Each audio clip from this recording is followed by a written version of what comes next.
ओम शांति। आज का सारा दिन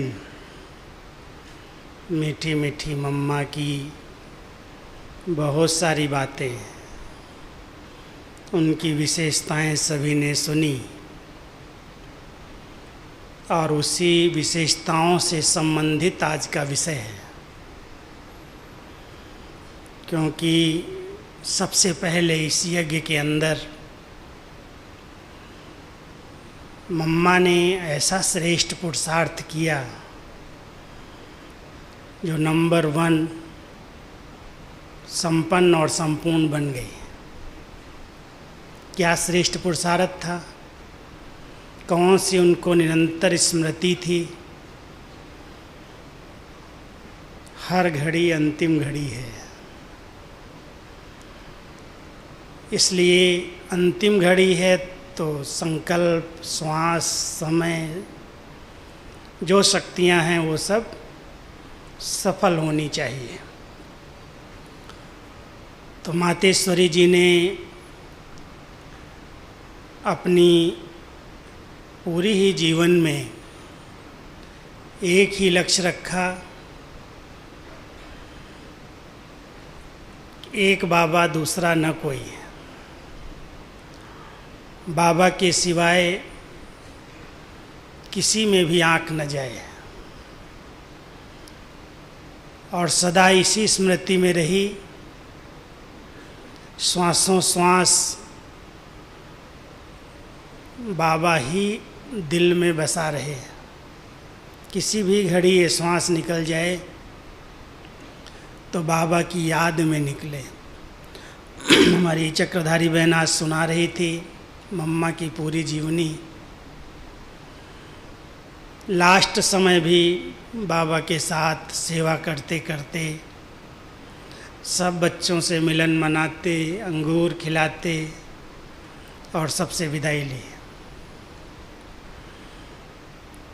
बाबा ही दिल में, मन में सदा बसा रहा। इसलिए हम सभी बाबा के बच्चे वर्तमान समय की हर बात के विषय में बहुत अच्छे ज्ञाता हैं। सभी जानते हैं, सबके पास सब प्रकार के समाचार हैं। कलयुगी दुनिया जहाँ पर हर क्षेत्र में अति हो रही है, एक ओर विकारों का फुल फोर्स और दूसरी ओर प्रकृति का तांडव नृत्य। अचानक क्या क्या हो रहा है, किसी को भी कल की आस रख करके चलने की ज़रूरत नहीं है। इसलिए जब ये स्मृति में रहता है कि काल तो किसी घड़ी भी आ सकता है और किसी का भी आ सकता है, पूछ करके नहीं आएगा, इसलिए उसके पहले जो श्वास है, जो संकल्प हैं, जो शक्तियां हैं, वो सब सफल हों। मम्मा की एक और विशेषता शायद आपको बहनों ने सुनाई हो। उनका जो श्रेष्ठ पुरुषार्थ था, एक बार अगर कोई बात गलत हो गई, रियलाइज हुई, पता चला कि ये गलती है, ये श्रीमत के अनुकूल नहीं है, तो उस बात को उन्होंने कभी दोबारा रिपीट नहीं किया। श्रेष्ठ पुरुषार्थी आत्माएं कभी भी कोई भी गलती को 2 बार रिपीट नहीं करती। मान लो एक बार हो गई कोई कारण से, अधीनता से, परवश स्थिति से, वायुमंडल के प्रभाव से, तो दोबारा वो गलती न हो, इतनी अंदर से शक्ति हो, इतनी अंदर से दृढ़ता हो। और मम्मा ने इसी एक संकल्प के साथ श्रेष्ठ पुरुषार्थ किया उनका अध्ययन, उनकी लगन, उनकी अनेक विशेषताएं हैं। हमारी दादियों के द्वारा मम्मा के बारे में बहुत कुछ सुना है, इसलिए आज हम सब समय को सामने देखें। पहले तो समय कौन सा है, किस बात की समीपता दिखाई दे रही है। आप सब जानते हैं कि इस तरह से जनसंख्या की वृद्धि हो रही है, पर्यावरण के अंदर इतना प्रदूषण फैल रहा है, जंगल कटते जा रहे हैं और दिन प्रतिदिन धरती का तापमान बढ़ता जा रहा है। इस हिसाब से भी वैज्ञानिक चिंतित हैं कि अब ये दुनिया अधिक समय चलने वाली नहीं है। सब जानते हैं कि कुछ समय के बाद इस धरती से पीने का पानी ही खत्म हो जाएगा। इतनी गर्मी बढ़ जाएगी, शायद आपने एक न्यूज़ सुनी होगी इसी साल की, एक शहर के अंदर पारा 62 हो गया और इतनी अधिक गर्मी हुई जो पूरे झाड़ के झाड़ जलते हुए दिखाई थे। गर्मी से जलने लगे, कोई ने आग नहीं लगाई, हरे हरे झाड़ भी जल गए। जब इस प्रकार से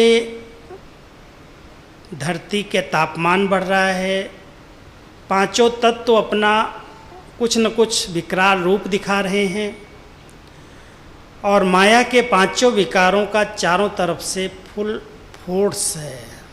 छोटे छोटे बच्चों पर भी बलात्कार से हिंसाएं हैं। अत्यधिक प्रकार से धरती तमो प्रधान होती जा रही है, मनुष्य आत्माओं की वृत्तियां दूषित होती जा रही हैं और कोई भी क्षेत्र में जब अति होती है तो उसका अंत निश्चित है। और हम सब जानते हैं कि हर क्षेत्र अति की ओर जा रहा है। पाप अति में जा रहे हैं, बीमारियां अति में जा रही हैं, लोगों के हिसाब किताब जो रहे हुए हैं वो अचानक अति में निकलते हैं। पता ही नहीं चलता है कौन सी बीमारी कब किसको अटैक करेगी और कौन किस समय इस शरीर से मुक्त हो जाएगा। हम सब बाबा के बच्चे, ज्ञानी तो आत्माएं हैं, समझदार हैं। मैं समझता हूँ इसका अधिक विस्तार मुझे करने की आवश्यकता नहीं है। बाबा ने तो ये हम सबको पाठ पढ़ाया है। बच्चे, अचानक सब कुछ होगा, बता के नहीं होगा, और जिस दिन ये बुद्धि से सबके निकल जाएगा कि अभी तो कुछ नहीं होगा, उसी दिन हो जाएगा। क्योंकि ये अंतिम घड़ियां हैं कलयुग की, सब प्रकार की तैयारियां हैं। सिर्फ देरी है तो हम सब संपन्नता और संपूर्णता को प्राप्त करें। ये हमारा भाग्य है जो हमें पुरुषार्थ के लिए कुछ समय अभी भी मिला हुआ है। बाबा कहते थे, बच्चे वो समय आएगा जो अपने लिए फुर्सत ही नहीं होगी। जब भक्तों की भीड़ लगेगी, प्रजा की भीड़ लगेगी, लाखों के अंदाज में लोग भागेंगे, पता चलेगा इस धरती पर हमारा गति सदगति दाता भगवान आ गया है, तो लोगों को कंट्रोल नहीं कर पाएंगे और आप योग नहीं कर पाएंगे। अभी तो आप योग भट्टी कर रहे हैं। इसलिए हम सबको कुछ अपने लिए प्लानिंग करनी चाहिए, क्योंकि बाबा कहता है, बच्चे अब बचपन की भूलें, अलबेलेपन की भूलें, आलस्य की भूलें और बेपरवाही की भूलें करने का समय नहीं है। कई बाबा के बच्चे बचपना दिखाते हैं। बचपना कहते हैं नाज नखरे। छोटे बच्चे होते हैं ना, उनके नाज नखरे चलते हैं। कहते अरे अभी बड़े हो गए हो, ये नाज नखरे छोड़ दो, अभी आप छोटे तो नहीं हो,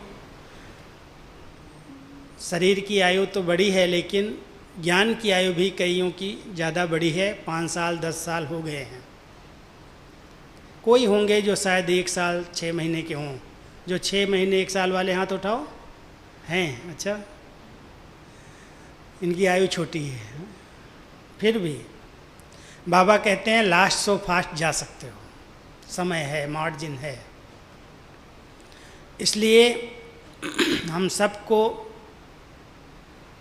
ऐसा श्रेष्ठ पुरुषार्थ करना है जो किसी भी प्रकार की अब भूले न हों।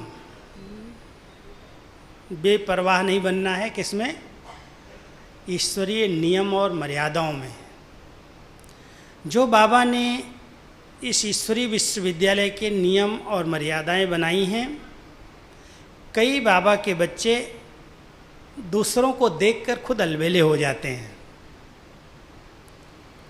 इनके अंदर भी ये कमी है, ये भी ऐसे करते हैं, इतने ज्ञानी हैं, इतनी अच्छी क्लास कराते हैं, इतना अच्छा योग सिखाते हैं, फिर भी अगर बाबा कहते हैं दूसरों को देख लिया और दूसरों के अवगुणों को अपने पास नोट कर लिया, तो हो सकता है वो आत्मा जिसके अंदर कमी कमजोरी है वो अपनी उन कमियों को निकालने की मेहनत करता हो, पुरुषार्थ करता हो, और वो आगे चल करके उस कमी को समाप्त करके विजयी बन जाए। लेकिन अगर आपकी नज़र उनकी कमी कमजोरी पर जा रही है और उसको आप देख रहे हैं, तो वो आपके अंदर बढ़ती जाएगी, बढ़ती जाएगी, और आप कमियों का भंडार बन जाएंगे। इसलिए ध्यान रखना, बाबा ने हम सबको विशेषता देखने का चश्मा दिया है। अब श्रेष्ठ पुरुषार्थ सुनते जाना, मैं कई बातें आपको सुनाऊंगा। संगठन के बीच में रहते हुए, चाहे छोटे हैं, नए हैं, पुराने हैं, जो भी हैं, सबकी विशेषताएं हैं।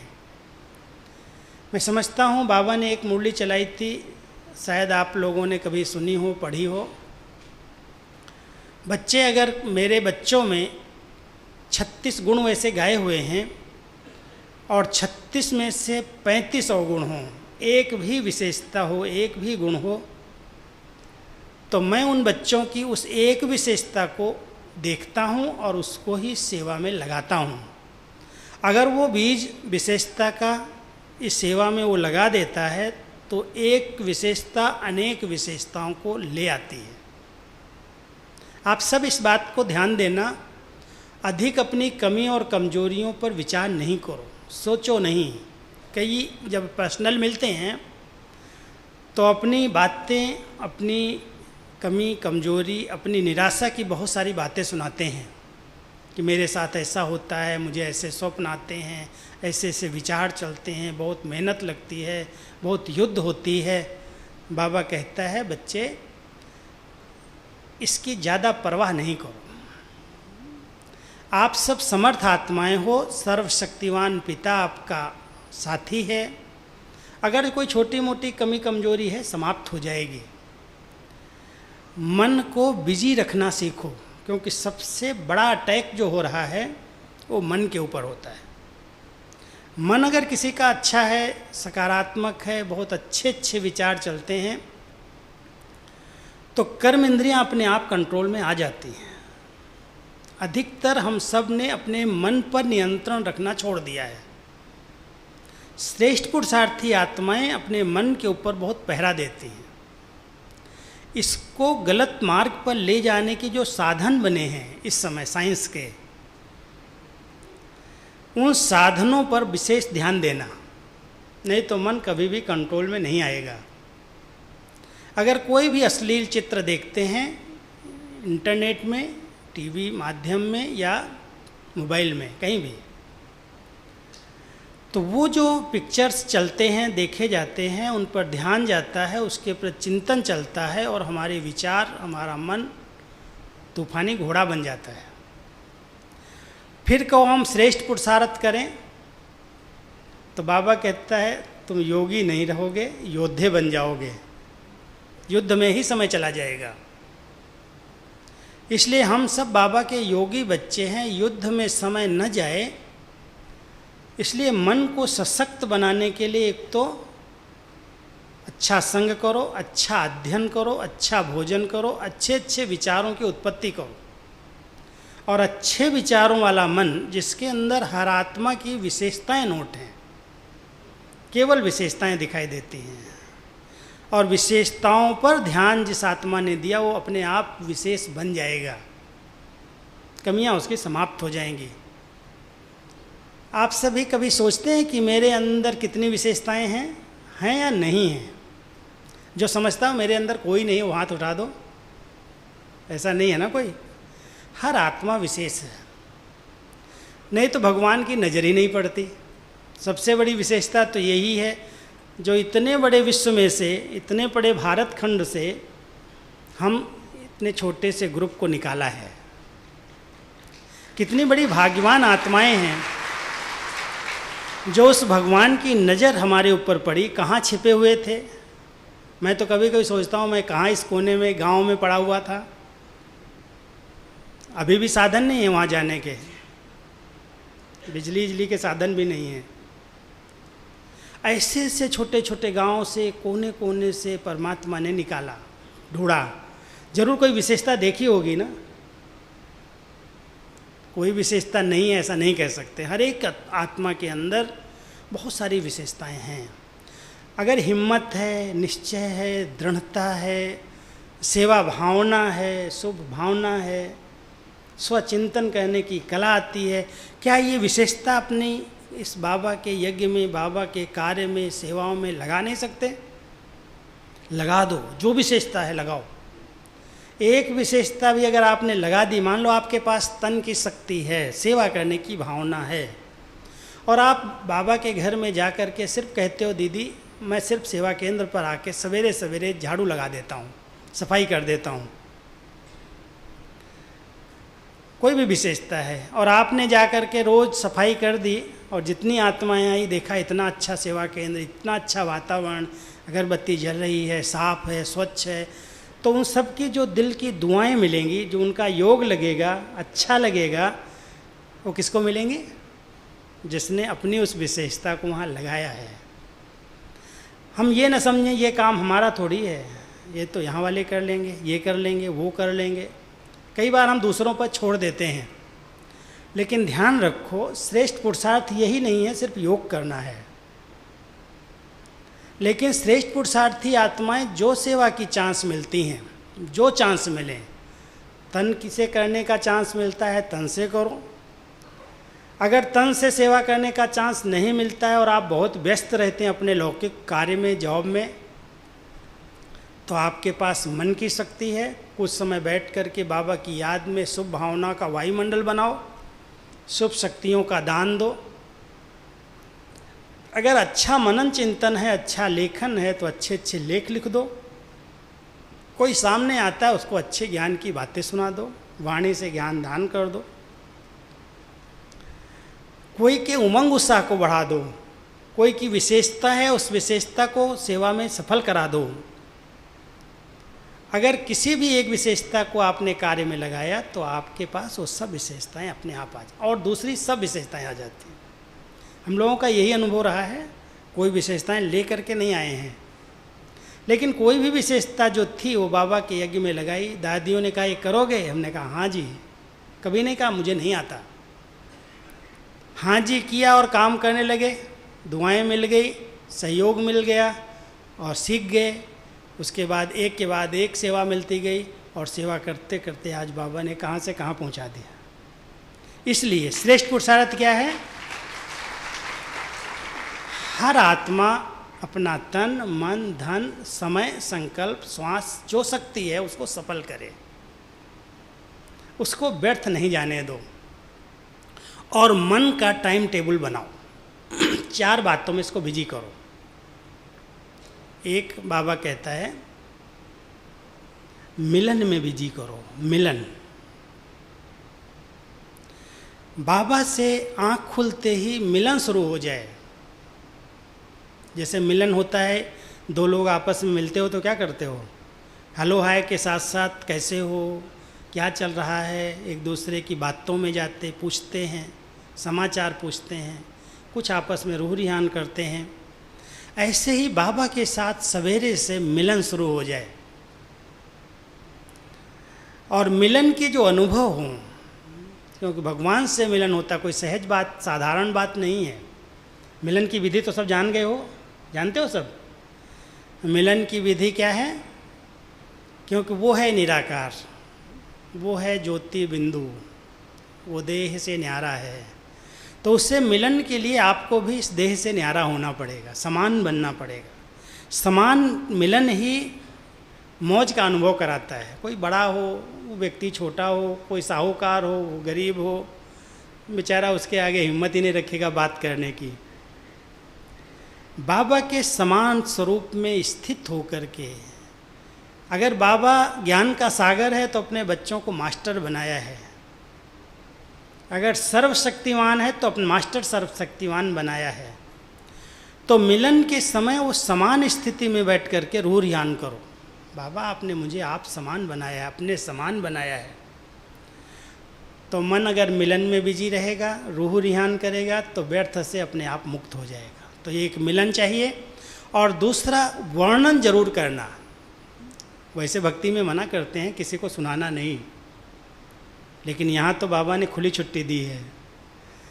जो अच्छे अच्छे अनुभव होते हैं वो दूसरों से शेयर करो, बताओ, वर्णन करो, उससे आपका खजाना बढ़ेगा।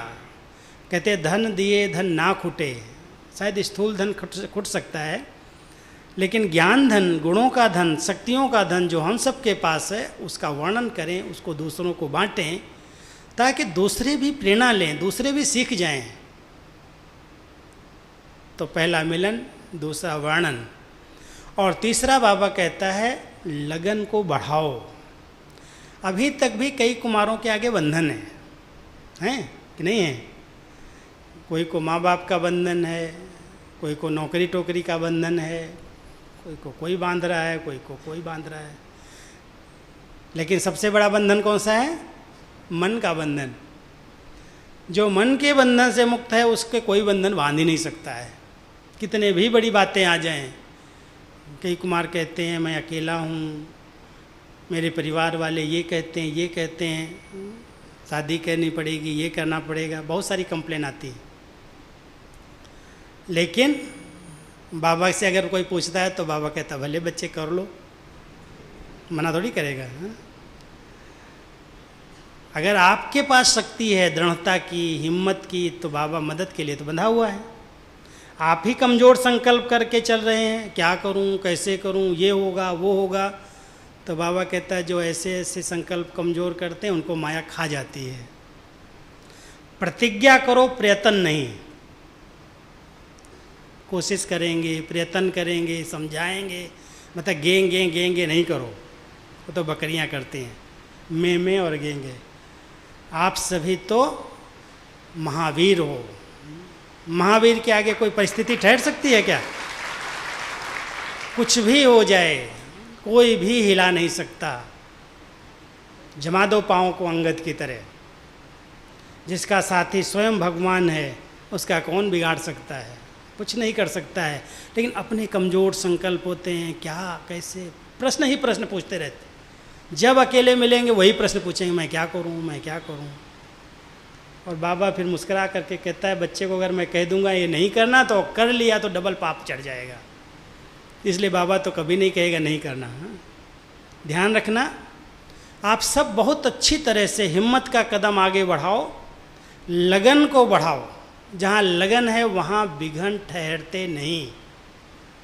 कितने भी विघ्न हों, कोई भी विघ्न नहीं रहता। लगन माना जिगरी प्यार बाबा से, बाबा से प्यार, बाबा की पढ़ाई से प्यार, बाबा की सेवाओं से प्यार।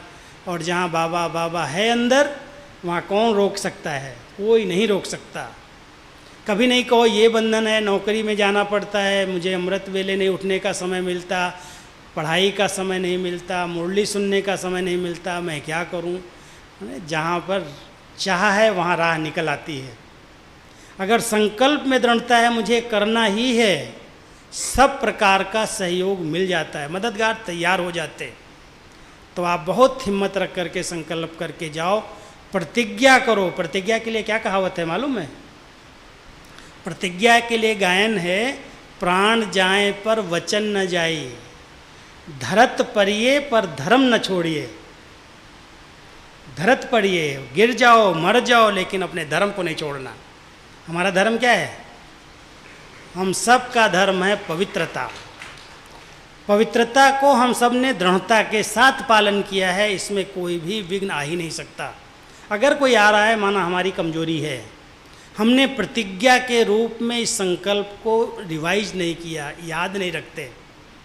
इसलिए हमेशा अपनी लगन को चेक करो, और जिसका बाबा से बहुत प्यार है, बहुत लगन लग गई, विघ्न आएंगे, ख़त्म हो जाएंगे, डोंट केयर, परवाह नहीं करनी।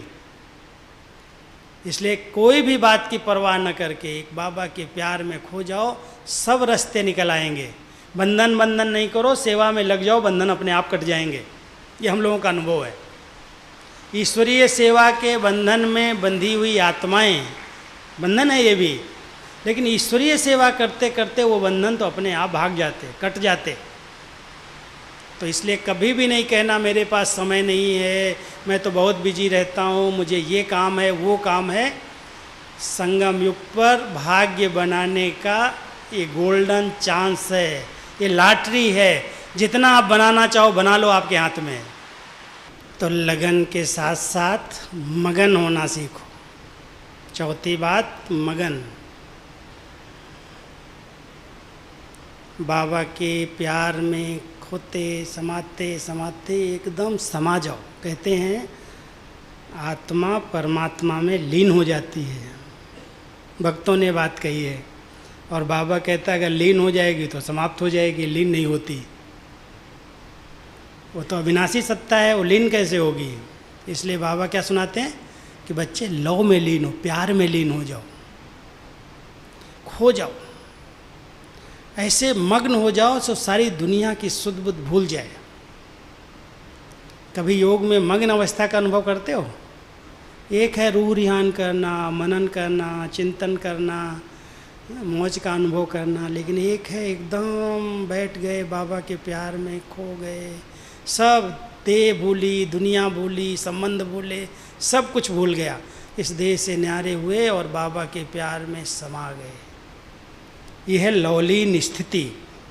और इस लौलीन स्थिति का अनुभव करो ना, तो ये कर्म इंद्रियाँ अपने आप शीतल हो जाती, संस्कार अपने आप चेंज हो जाते, एकदम नेचर सरल हो जाती, सरल नेचर हो जाए। बस इजी नेचर बनाओ, टाइट नहीं।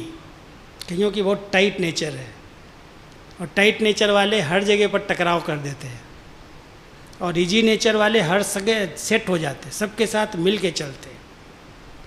तो श्रेष्ठ पुरुषार्थ क्या है? अपनी नेचर को बड़ा सरल चित्त बना लो, लेकिन ऐसे सरल नहीं बन जाओ जो माया आपको खींच करके ले जाए। तो उसमें भी ध्यान रखना, सरलता भोलापन नहीं है, मोल्डिंग पावर है, इजी नेचर है।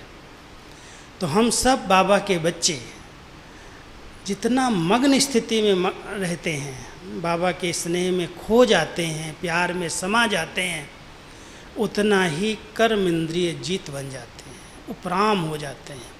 ब्रह्मा बाबा ने जो संपूर्णता को प्राप्त किया, उनकी दो विशेषताएं रही। एक, सबके बीच में रहते हुए उपराम बन गए। उपराम, कर्म कर रहे हैं, बच्चों से मिलजुल रहे हैं, पत्र लिखते हैं, पढ़ते हैं, बच्चों को भाषणा देते, मुरली चलाते, मकान दुकान जो भी बन रही थी, जो भी मधुबन बन रहा था, पांडव भवन, उसका भी ध्यान रखा। लेकिन सब कुछ करते हुए अंदर का पुरुषार्थ था, मुझे बाबा के साथ संपन्न बन करके जाना है, उड़ना है, संपूर्ण बनना है। और उस एक लक्ष्य के कारण हर बात करते हुए उपराम हो गए, ऊपर की स्थिति में, जैसे यहाँ है ही नहीं, न्यारे हैं, प्यारे हैं, सबके साथ हैं, लेकिन अलग हैं, खोए खोए हैं। और साथ साथ दृष्टा बन गए। दृष्टा समझते हैं? जैसे कोई नाटक चल रहा होता ना, एक्टर कोई नाटक कर रहा है, खेल हो रहा है, और देखने वाला उसको देख करके वाह वाह करता है। ये नहीं कहता ऐसा क्यों कर रहा है, करते हैं। मान लो अगर कोई गलत पार्ट बजा रहा हो, रावण है सीता का हरण कर रहा हो, राम को गाली दे रहा हो, कुछ भी कर रहा हो, तो क्या कहेंगे? गलत है? कहेंगे वाह क्या अच्छा डायलॉग कर रहा है। साक्षी हो तो उसमें मज़ा ले सकते हो, अगर इन्वॉल्व हो गए और उसको रियल समझ लिया तो खुद दुखी हो जाओगे। ये बेहद का नाटक चल रहा है। कभी देखते हो ऐसे?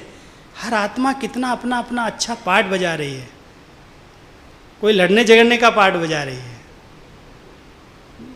कोई सेवा का अच्छे से अच्छा पार्ट बजा रही है, कोई के संस्कार बड़े दिव्य हैं, अलौकिक हैं, बहुत प्रिय लगते हैं, और कोई के संस्कार बड़े कठोर हैं, झगड़ालू हैं।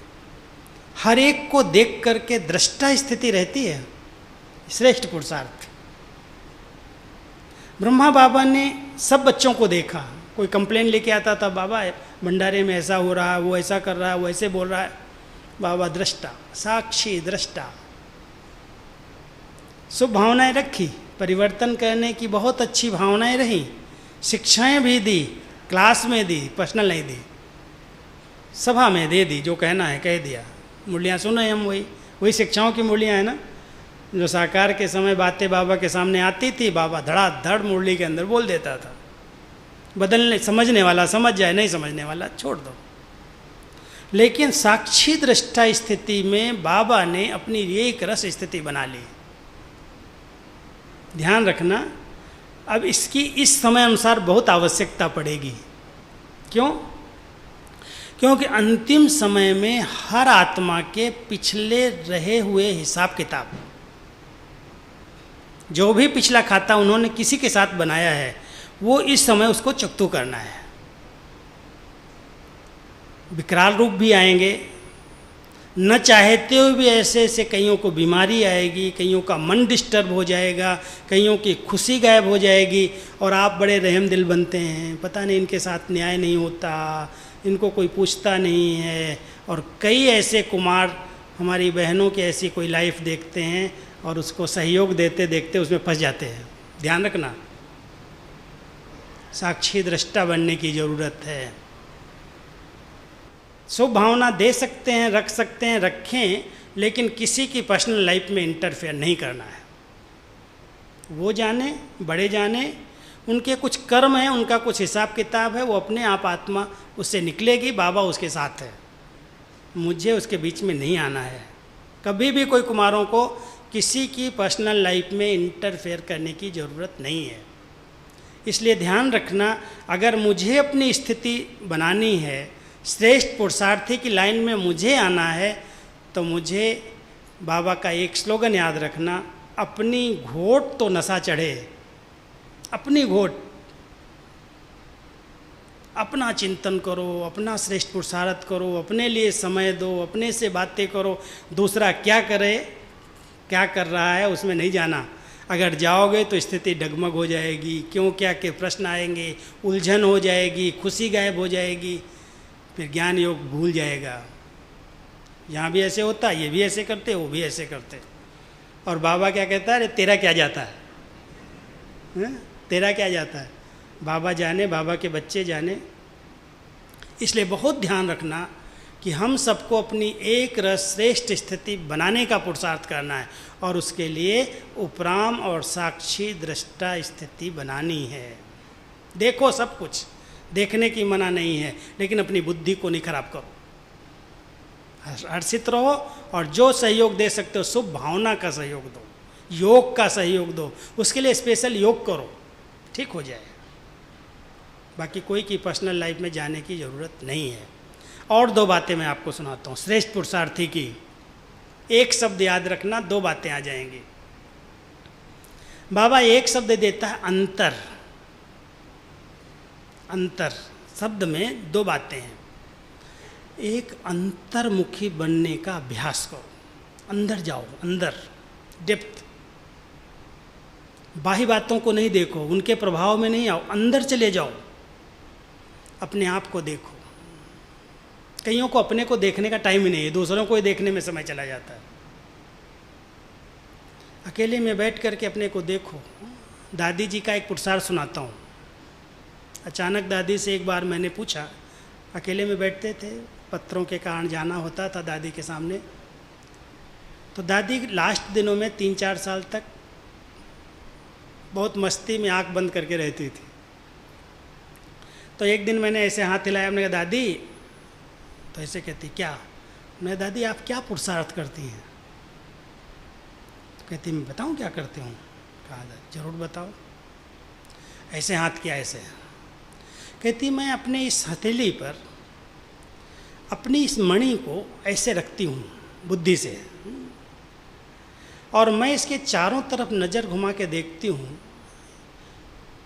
कितना अच्छा डायमंड है, कितना वैल्यूबल डायमंड है। आत्मा को देख करके बात करती है, और मैं चारों तरफ से नज़र घुमाती हूँ, इस डायमंड में कहीं मेरे कोई दाग तो नहीं है, इस डायमंड की कीमत कम तो नहीं हो जाएगी। माँ, मुझे बाबा सर्टिफिकेट देता है, बच्ची इस डायमंड में कोई दाग नहीं है। ऐसा गहरा पुरुषार्थ, समझ रहे हो? वही कर सकता है जो अंतर्मुखी है। सारा दिन तेरे मेरे में लगा हुआ है, बाही मुक्ता में है, इधर जाना उधर जाना, ये सेवा वो सेवा, सारा दिन ही हमारा टाइम जा रहा है व्यर्थ बातों में, व्यर्थ में इधर उधर समाचारों में, ये ऐसा कर रहा वो ऐसा कर रहा है, समय नहीं अपने लिए। अंतर्मुखी, सदा सुखी। कुछ समय तो जरूर अपने आप को दो, कम से कम 1 घंटा तो दो। देखो अपने हीरे को, कौन कौन से दाग हैं, ईर्ष्या के हैं, नफरत के हैं, लगाव झुकाव के हैं, किसी के प्रभाव के हैं, कोई बंधन है, क्या है अभी तक? बहुत सारी बातें हैं ना, बाल बच्चे तो बहुत हैं ना माया के। और किसी की कोई कमी है, कमी अंदर आत्मा में है, तो अंतर्मुखी आत्मा उसको महसूस कर सकती है, उसको समाप्त कर सकती है। अगर कोई महसूस नहीं कर सकता है तो परिवर्तन हो सकता है? कोई बोलता है, कहता मैं रांग थोड़ी हूँ, बोलता जाता है, सब दुखी हो रहे हैं, सब परेशान हो रहे हैं आजू बाजू वाले, और वो समझता है मैं तो बहुत अच्छा बोल रहा हूँ। कई भाषण करते हैं, क्लास कराते हैं, बोलते जाते बोलते जाते बोलते जाते, सारी सभा उठ के चली जाएगी, उनको बोलना बंद नहीं होता। वो समझते हैं मैं तो बड़ा अच्छी बात सुना रहा हूँ, और कोई उसको बंद कराने के लिए तालियां मारता है, वो समझता है ये सब ताली बजा रहे हैं हमारे भाषण से प्रसन्न होकर के। बोलने की आदत, महसूस नहीं कर रहा है कि मैं जो बोल रहा हूँ ये लोग पसंद नहीं कर रहे हैं। कमी कमजोरी को महसूस करना, रियलाइज करना, उसकी बहुत ज़रूरत है। मेरा कोई भी संस्कार पता नहीं चल रहा है, लोग उससे डिस्टर्ब हो रहे हैं, माना मैंने कभी अपने को अंदर जा कर के देखा नहीं है। तो अंदर जा कर के देखना माना अंतर्मुखी। अपने आत्मा रूपी हीरे को देखो, उसकी प्योरिटी की परसेंटेज को देखो, उसकी क्वालिटीज़ को देखो, उसकी कीमत को देखो, कितनी कीमती है। मैं बाबा का बच्चा बना हूँ, भगवान ने मुझे सेलेक्ट किया है, मैं उसका हीरा, उसका चुना हुआ डायमंड। कोई भी प्रकार का दाग इसमें नहीं होना चाहिए। इसके लिए मुझे कुछ भी करना पड़े, तपस्या करो, एकांत में जाओ, अंतर्मुखी बनो, उस दाग को निकाल के छोड़ना है। कितनी कीमत हो जाएगी। ब्राह्मण परिवार आपको सचमुच पूजनीय और गायन योग्य मानेगा इसी समय। कई कहते हैं मुझे रिस्पेक्ट नहीं मिलता, मुझे कोई पूछता नहीं, मुझे चांस नहीं देता, कोई सेवा नहीं देता, पता नहीं मेरे में क्या है। उसने कभी अपनी कमी कमजोरी को रियलाइज नहीं किया, अपने संस्कारों को रियलाइज नहीं किया। अगर रियलाइज कर लो तो परिवर्तन हो जाएगा, और सबका सहयोग और साथ मिलेगा, और कई चांस मिल जाएंगे। बाबा देगा चांस, व्यक्ति नहीं देता, छोड़ दो, बाबा अपने आप चांस देगा। तो एक तो अंतर्मुखी बन करके अंदर ही अंदर अपने आप को देखना, अपने आप से बातें करना, अपने आप को परिवर्तन करने के लिए तपस्या करना, कुछ त्याग भी करना, कहीं स्थान का, कहीं मान शान का, कहीं नाम रूप का त्याग करना पड़ता है। बाबा कहता है जो अहंकार शून्य आत्माएं बनती हैं, जरा भी अहंकार होगा ना, मैंपन होगा, मैंने इतना किया, मैं इतना विशेष हूँ, मेरे अंदर इतनी अच्छी बुद्धि है, प्लानिंग बुद्धि है, हमारी बुद्धि की इनको पता ही नहीं, कीमत ही नहीं है। अंदर अंदर अभिमान का अंश प्रकट हो जाता है कई बार, और श्रेष्ठ पुरुषार्थी आत्माएं उस अहंकार के मैंपन को जड़ से समाप्त कर देती हैं, अहंकार शून्य बन जाएं। बाबा को जो कराना होगा अपने आप कराएगा। हमने बाबा को समर्पित कर दिया, तन तेरा, मन तेरा, धन तेरा, जो कुछ है सब तेरा है। अब देखो बाबा कैसे यूज करता है, करेगा, लेकिन सच्चे दिल से समर्पण करो, मैं नहीं रखो, मैं। इसलिए ध्यान देना, जो अहंकार शून्य हैं, निरहंकारी स्थिति में रहते हैं, उनकी बहुत कीमत है इस परिवार के अंदर, बहुत उनको रिस्पेक्ट मिलता है। इसलिए नम्रता का कवच पहन लो, सुरक्षा कवच है ये। जैसे उस दिन बाबा ने ताबीज़ दिया था ना, याद है? मुरली सुनते होंगे तो याद आएगा। बाबा ने कहा बच्चे ताबीज़ बांध करके रखना, जैसे कोई किसी के ऊपर ग्रहचारी आती है, कोई बार बार कुछ होता है, किसी की नज़र लगती है तो ताबीज़ पहना देते। तो बाबा भी कहता है मेरे बच्चों को किसी की नज़र न लगे, कोई ग्रहचारी न बैठे तो ताबीज़ पहना देता हूँ। पहना है सभी ने ताबीज़? किसने किसने पहना है? स्थूल ताबीज़ नहीं पहनना, वो दिखावा वाला, रिस्पेक्ट देने का ताबीज़, सबको रिगार्ड देने का ताबीज़। कोई कैसा भी है, मुझे रिगार्ड देना है। अगर ये रिकॉर्ड अच्छा बना लिया कुमारों ने, सचमुच कमाल कर दोगे। कौन सा? रिगार्ड देने का रिकॉर्ड। और रिगार्ड देने का ताबीज़ जिसने पहना वो हाथ उठाओ, सच्ची उठाना है। सबको देना, चाहे छोटा हो चाहे बड़ा हो, चाहे पढ़ा हो चाहे अनपढ़ा हो। कई लोग थोड़ा अहम में आ जाते हैं, मैं बहुत पढ़ा लिखा हूँ, मैं डिग्री वाला हूँ, मैं इसके अर्थ को जानता हूँ। ये जो बहन बैठी है ना, इसको बेचारी को पता नहीं है। मुरली तो सुनाती है, हमको तो चांस मिलेगा नहीं, लेकिन इसको पता ही नहीं है इसका अर्थ क्या है। अरे बाबा ने उसको गद्दी दी है, ये विक्रमादित्य का आसन उसको मिला है, वो जो बोलेगी सत्य है। आप भावना से सुनो, रिस्पेक्ट से सुनो, रिगार्ड दो उसको। और ये रिगार्ड अगर देंगे ना तो बाबा की दिल जीत लेंगे, दिल तख्त के मालिक बन जाएंगे। ये कहते हैं निरहंकारी आत्मा। तो अंतर्मुखी बन करके, नम्रता का कवच पहन करके, निरहंकारी बन करके रहना, ये है श्रेष्ठ पुरुषार्थ।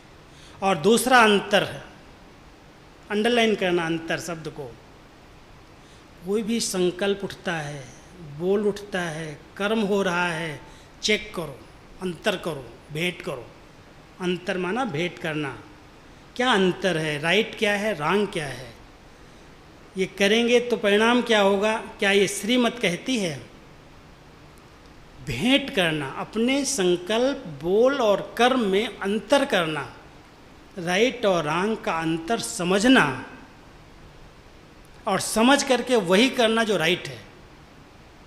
उसके लिए बहुत विल पावर चाहिए, बहुत बड़ी शक्ति चाहिए। अगर शक्ति नहीं है तो कहें क्या करूं, सोचता तो था। ये जो विवेक है हर एक के साथ काम करता है। संकल्प के साथ, मन की शक्ति के साथ साथ विवेक है, बुद्धि है। और हमेशा कोई भी गलत कर्म मन करने के लिए संकल्प करता है तो बुद्धि उसी समय उसको रोकती है, राइट नहीं है, नहीं करना चाहिए। ये श्रीमत के विपरीत है। लेकिन मन कर्मेंद्रियों के इतना अधीन हो गया है जो बुद्धि को दबा देता है। और बाबा ये कहते हैं जैसे किसी का गला दबाया जाए, ऐसे ब्राह्मण आत्माएं अगर अपने विवेक को दबा देती हैं तो ये बहुत बड़ी हिंसा है। ध्यान देना, श्रेष्ठ पुरुषार्थी आत्मा कभी भी अपने विवेक को सुनेगी, विवेक को दबाएगी नहीं। जो विवेक कह रहा है, जो अंदर से प्रेरणा आ रही है, पहले अपने बुद्धि का विवेक टच करता है और फिर बाबा की टचिंग भी आती है। लेकिन कई अपनी भी बुद्धि के विवेक को सुनते नहीं और बाबा की टचिंग में भी अलबेले हो जाते हैं, उसमें भी मनमत मिक्स कर देते। सोचते हैं पता नहीं, बाबा तो कहता है मैं बच्चों को टच करता हूँ, ये टचिंग राइट है या नहीं। अगर टचिंग राइट है तो उसकी निशानी क्या होगी? उलझन नहीं होगी, प्रश्न उठेंगे ही नहीं। और अगर मान लो आपको कोई ऐसा आ भी रहा है, चलो हम योग में बैठे थे, बाबा ने मुझे ऐसे टच किया, लगता है ये राइट है, ये करना चाहिए, लेकिन कहीं से वेरीफाई कराना जरूरी है। कराना चाहिए, नहीं तो कभी कभी अपनी बुद्धि की, मन की मत उसमें मिक्स हो जाती है। इसलिए जो निमित्त आत्माएं हैं, बाबा तो कहता है बच्चे अगर तुम अव्यक्त स्थिति में रहने के अभ्यासी हो तो अव्यक्त वतन में आकर के मेरे से वेरीफाई करा लो, लेकिन वो अभ्यास चाहिए। बहुत समय से व्यक्त से परे रहने का अभ्यास चाहिए, तब तो हम अव्यक्त से वेरीफाई करा सकते हैं, लेकिन नहीं करा पाते। तो साकार में जो निमित्त हैं, चलो साकार में निमित्त में आपका फेथ नहीं है, आपके सामने सबसे फेथफुल कौन सा साधन है? मुरली। आपके बाद जो विचारों में आ रहा है, जो टचिंग आ रही है, आपको लगता है बाबा की टचिंग हो सकती है, सचमुच बाबा की मुरली जादू है। आप उठा के देखो, जो आपके अंदर प्रेरणाएं आएंगी बाबा की मुरली में उत्तर होगा। अगर मेल खाता है, वैसे ही विचार बन रहे हैं जैसा बाबा कह रहा है, जरूर करो, वो टचिंग राइट है।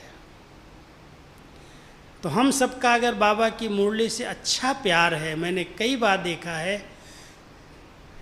किसी टॉपिक पर बोलना हो, कोई बात सामने हो, कोई प्रश्न पूछ रहा हो, बाबा उसी दिन की मुरली में मुझे उत्तर देता है, और सबको देता है। लेकिन इतना प्यार चाहिए, मुरली से प्यार ही सिद्ध करता है मुरलीधर से प्यार है।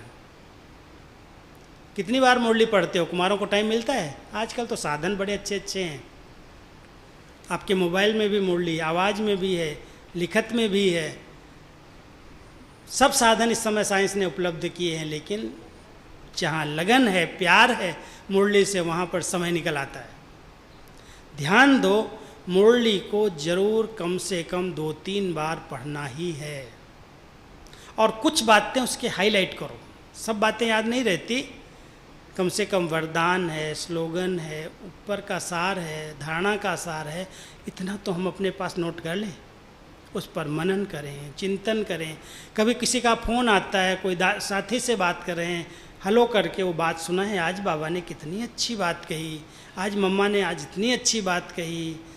कितनी अच्छी अच्छी बातें बाबा की मुरलियों में आती हैं, वरदान में आती हैं। अगर हम एक बात भी किसी के आगे वर्णन कर देते हैं तो उसको लगता है मुझे खजाना मिल गया, मुझे खजाना मिल गया। मेरे पास अभी एक डॉक्टर आया था, आधा घंटा पहले। बैठा करके मैंने ऐसे ही बोला, आप सेवाएं तो बहुत प्यार से करते हो, डॉक्टर तो नेक्स्ट गॉड है, भगवान के समान है, कितको सफ़ा दे दो कितनी दुआएं मिल जाती। लेकिन आप सदा एक अनुभव करना कि मेरे सिर पर बाबा का ऐसे हाथ है और वो मुझे हमेशा देख रहा है। अगर सचमुच ये अभ्यास करो, इससे श्रेष्ठ पुरुषार्थ और का क्या होगा। मैं हमेशा एक अनुभव करता हूँ कि बाबा मेरा बैकबोन है। मैं टाइप करता हूँ, उंगलियाँ चलती हैं, सब बाबा अच्छे से अच्छा काम कराता है, क्यों पीछे से देख रहा है, कुछ गलत होने नहीं देगा। और अगर एक बार टाइप हो गया तो उसको कोई करेक्शन नहीं करेगा, क्योंकि कराने वाला करा रहा है ना, मैंने थोड़ी किया। श्रेष्ठ पुरुषार्थ क्या हुआ? बुद्धि की लाइन बहुत क्लीन और क्लियर चाहिए, मिक्स नहीं चाहिए। बाबा की टचिंग आएंगी, बाबा की प्रेरणाएँ आएंगी, बाबा के इशारे मिलेंगे और आपसे हर कार्य राइट होगा। अब समय है कोई भी रांग कर्म मुझ आत्मा से न हो, कोई भी कर्म इंद्री मुझ आत्मा को धोखा न दे।